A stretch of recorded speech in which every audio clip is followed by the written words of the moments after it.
कहते हैं कि एक महिला के लिए सबसे ज्यादा खुशी का पल वो होता है जब वो माँ बनती है। एक महिला क्या, पूरे परिवार के लिए वो लम्हा अनमोल बन जाता है जब कोई नया मेहमान उनकी दुनिया में आता है। लेकिन क्या आप अंदाजा लगा सकते हैं कि जब कोरोना काल के दौरान जो महिलाएं माँ बनी, उन्हें किन तकलीफों से गुजरना पड़ा। साल 2020 के मार्च के आखिरी दिनों में पूरे देश में लॉकडाउन लग गया।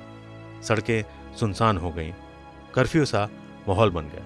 कोरोना का ऐसा खौफ कि चारों ओर बस सन्नाटा पसरा था, बाकी सब परेशानियां एक तरफ। लेकिन उन महिलाओं के सामने सबसे बड़ी दिक्कत पेश आई जो गर्भवती थी।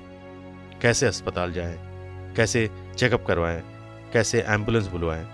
ऐसी महिलाओं के लिए कुछ पुलिस वाले फरिश्ता बनकर सामने आए।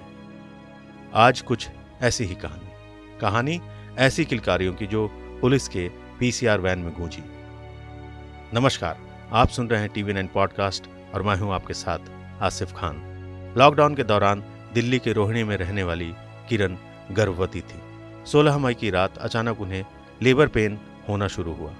ये वो वक्त था जब पब्लिक ट्रांसपोर्ट पूरी तरह से ठप था और रात में सिर्फ इमरजेंसी सेवाओं में लगी प्राइवेट गाड़ियों को ही सड़क पर निकलने की इजाज़त थी। किरण के पति अशोक ने एम्बुलेंस के लिए पास के ही एक अस्पताल में फ़ोन किया, लेकिन उन्होंने बताया कि एम्बुलेंस को उनके घर पहुंचने में कम से कम 2 घंटे का समय लगेगा। किरण की हालत लगातार बिगड़ती जा रही थी और उसकी ऐसी हालत देखकर अशोक को भी कुछ समझ नहीं आ रहा था।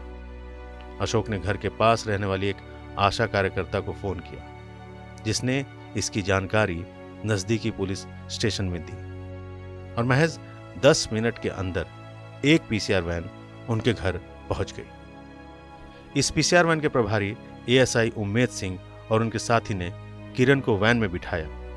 अभी वो अस्पताल के लिए निकले ही थे कि किरण की हालत ज्यादा बिगड़ने लगी। दोनों पुलिस वालों के पास डिलीवरी कराने का कोई अनुभव नहीं था और ना ही वैन में डिलीवरी कराने के लिए कोई सुविधा। लेकिन किरण और उसके बच्चे की जिंदगी बचाने के लिए उन दोनों पुलिस वालों ने डिलीवरी कराने की जिम्मेदारी खुद पर ले ली। इसके लिए सबसे पहले उन्होंने पीसीआर वैन को एक किनारे पर खड़ा किया और उसे ढक दिया। इसके बाद पुलिस वालों ने डिलीवरी में किरण की मदद की, जिसने इस वैन में एक प्यारी सी बेटी को जन्म दिया। इसके बाद दोनों पुलिसकर्मियों ने किरण और उसकी नवजात बच्ची को संजय गांधी अस्पताल पहुंचाने में मदद की। किरण और अशोक ने उसका नाम शानवी रखा है। शानवी अब 1 साल की होने वाली है। किरण और अशोक के पास पुलिस वर्दी में आए इन फरिश्तों को शुक्रिया कहने के लिए शब्द नहीं है। शानवी अकेली ऐसी नहीं जिसने पीसीआर में जन्म लिया। लॉकडाउन के दौरान अकेले दिल्ली में 6 बच्चों ने पुलिसकर्मियों की मदद से पीसीआर वैन में जन्म लिया। 1 मई को जब दिल्ली में ही रहने वाली वंदना को अचानक दर्द शुरू हुआ, तब घबराए सूरज ने न जाने कितनी एम्बुलेंस सेवाओं और अस्पतालों को फ़ोन लगाया, लेकिन कहीं से भी मदद नहीं मिली। जिसके बाद सूरज बाइक पर ही वंदना को लेकर अस्पताल निकलने लगा। आस पड़ोस के लोगों ने देखा तो कहा कि एक बार पुलिस को फ़ोन तो लगा लो। फ़ोन करने के कुछ ही मिनट में पीसीआर वैन वहाँ पहुँच गई और वंदना को लेकर अस्पताल के लिए भागी, जो वहाँ से लगभग 4 किलोमीटर दूर था। लेकिन इससे पहले वो अस्पताल पहुँचते वंदना ने गाड़ी में ही एक बच्ची को जन्म दे दिया। वैन में मौजूद पुलिसकर्मियों ने वंदना की हर संभव मदद की, लेकिन बच्ची के जन्म के बाद भी सूरज और वंदना की सांसें थमी हुई थी।